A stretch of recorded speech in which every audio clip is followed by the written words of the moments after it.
entrance into the tar sands. Good morning, ladies and gentlemen. This will be a general boarding call for the Alberta Enterprise Group, Charter Flight 7000, with service to Washington. Alberta's largest trade delegation ever is departing on a 3-day mission to Washington, D.C. Before we get our bags or after we get our bags?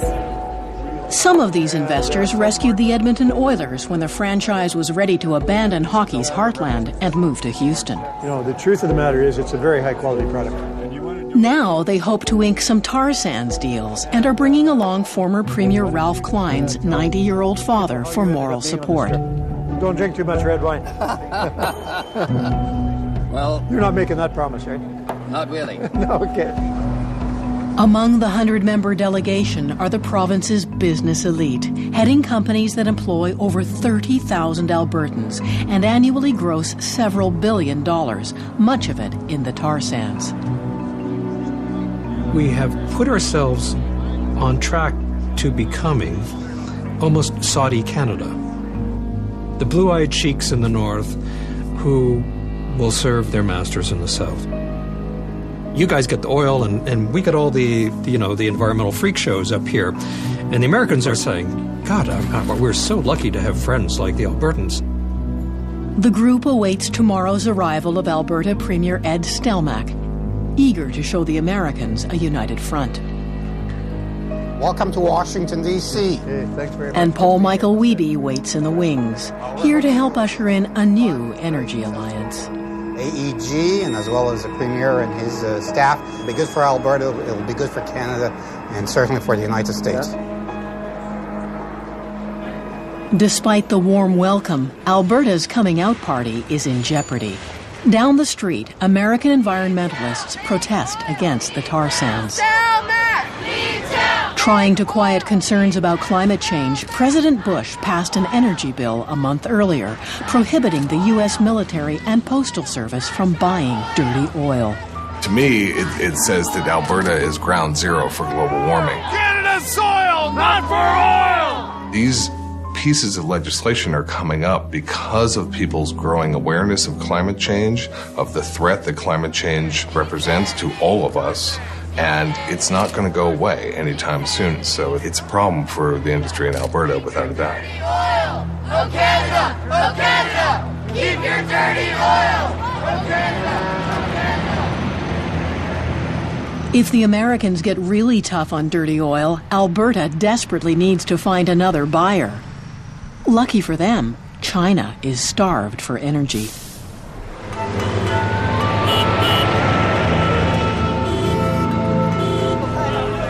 With the world's largest market and fastest growing economy, the only thing that seems capable of slowing down China is their lack of oil.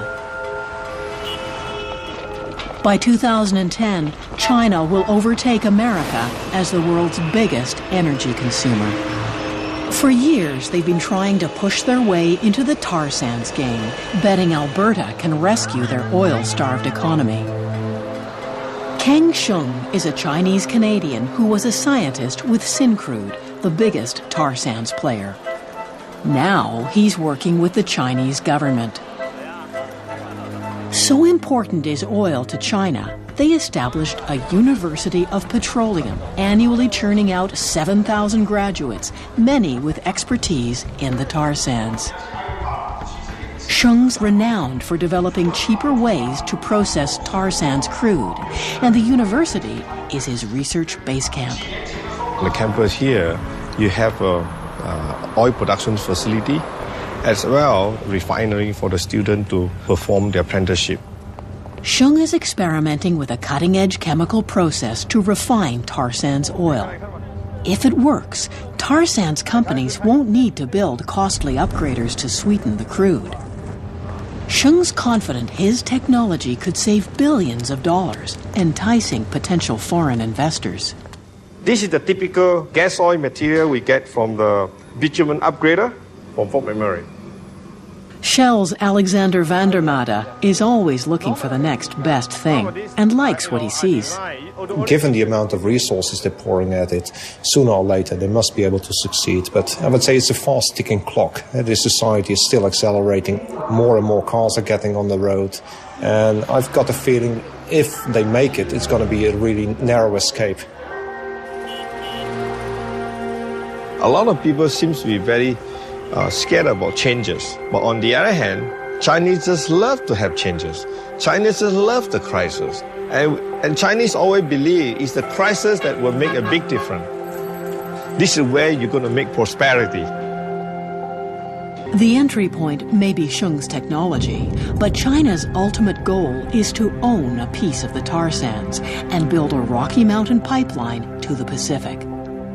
But not all welcome them, fearing an aggressive competitor on America's doorstep. I don't think the Americans want the Chinese to hone in on what for them is a secure source of oil.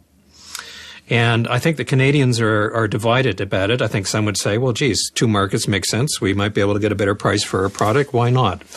And others are thinking, well, if we globalize the resource, then we'll liquidate this resource much more quickly than we ever thought. And I think there'll be a big fight about that. Canadians can debate among themselves, but the fate of the tar sands will be determined elsewhere. America is the main developer and buyer of tar sands oil. It may be Canadian soil, but it's America's call. Next, Premier Ed Stelmach fights for Alberta's future in Washington. Fred, how are you doing? Good. Where are you now? There, this is Tim calling again from the Alberta Enterprise Group. Okay. How are you doing? Organizers sort out last-minute details for Alberta Premier Ed Stelmach's historic trip to Washington. We have set the stage for our Premier. Yep. We have given him the platform, and now it's up to him to deliver. Team Alberta is anxious about a recent bill prohibiting U.S. federal agencies from using dirty oil. Here for damage control, Premier Stelmach's desperate to convince Americans that tar sands oil is secure and clean. Washington-based heavy oil promoter Paul Michael Wiebe watches from the sidelines and hopes Alberta rises to the challenge. Canadians have a lot to learn from the American experience. Americans are not afraid of taking a risk. They seek challenge.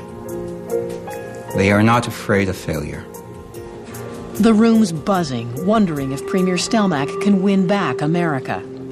He's no spellbinding speaker, but he has a trump card: China. There's a myth out there that oil sands production comes at a too high an environmental cost. There are ongoing attempts in some quarters of this country, and of course in ours, to slow down or even stop oil sands production. These attempts don't really reflect reality. Even worse, they could serve to jeopardize this country's energy security at a time when Asian markets are clamoring for oil. Stelmach bets the U.S. will never allow China into its backyard. Shortly after his speech, the U.S. government says tar sands oil is clean enough for them, proving security trumps environment. At least for now. Alberta's market is safe, and America's energy is secure for the next century. But there's still someone out in the cold: the rest of Canada.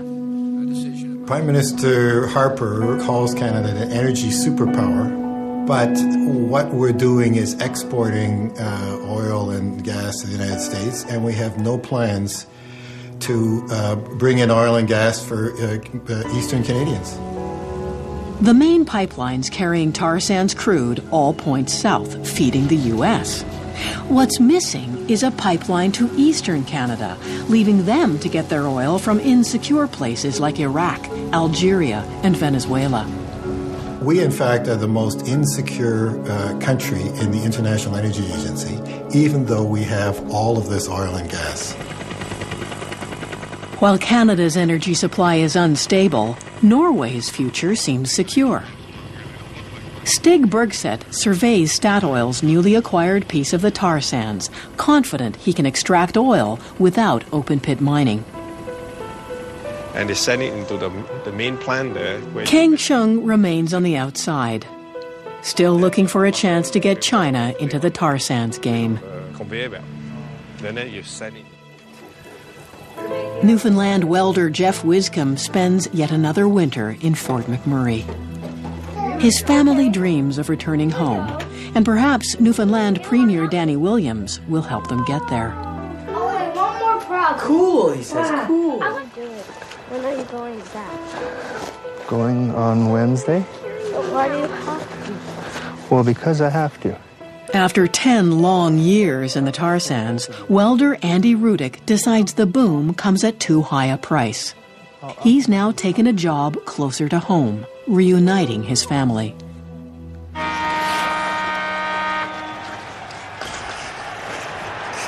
As the Oilers prepare to do battle with the Capitals, there's lots of excitement in the air. Paul Michael Wiebe's here to soak it all up, his matchmaking finally done. Team Alberta celebrates their apparent victory in Washington, but some think they've been played by the Americans, too quick to give it away. I think we should be more blunt and more straightforward with the Americans, because I keep reading in American media somehow that their whole energy problem is going to be solved by the Alberta Canadian oil sands. And that's not a good thing for our country. Oh, Canada, our home and nation. In the tar sands game, there are inevitably winners and losers. The boreal forest is a loser. Water users in Alberta are losers. And democracy itself is a loser in not just in Alberta, but also in Canada. Because the more a nation becomes dependent on a single resource such as oil, the less democratic it comes over time. Oil begins to make the decisions. You introduce these incredible political imbalances to the system that slowly and incrementally change the very character of your democracy.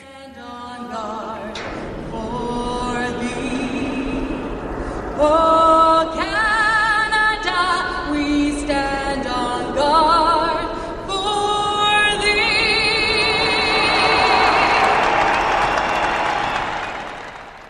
For more information about any Doc Zone title, click cbc.ca/docs.